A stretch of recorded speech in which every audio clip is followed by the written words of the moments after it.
ఇప్పుడు Jawaharlal Nehru architecture and fine arts university ఒక program పెట్టింది, అది fashion design program, certificate course in fashion design. ఆ నామ్స్ కిందకి వస్తుంది కాబట్టి అవి 11 months ప్రోగ్రామ్ మాత్రమే.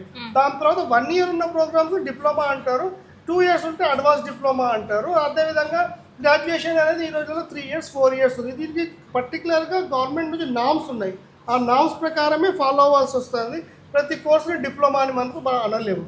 ఓకే, సో హితమ్స్ కాలేజీలో parent, student and faculty bonding ఏ విధంగా ఉంటుంది sir? Parents, students and faculty bonding అంటే ఇక్కడ మనకాడ ప్రతిరోజు ఏదైనా ఇష్యూస్ ఉంటే ఒక డెడికేటివ్ స్టాఫ్ ఉంటుంది, వాళ్ళు పేరెంట్స్కి కాల్ చేసి డిస్కస్ చేస్తారు. ఓకే, సో ఏది ఉన్నా కూడా అది పేరెంట్స్ దాకా చేరుతుంది కాబట్టి పేరెంట్స్ కూడా చాలా హ్యాపీగా ఫీల్ అవుతారు.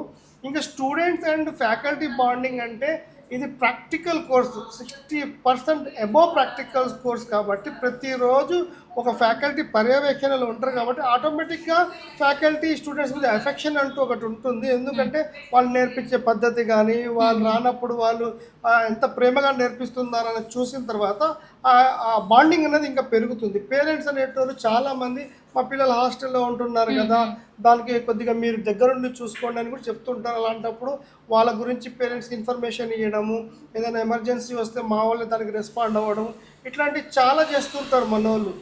కాబట్టి ఈ బాండింగ్ గురించి మాట్లాడితే ఇది ఒక ఫ్యామిలీ లాగా ఫీలింగ్ మీకు వస్తుందండి. Very nice.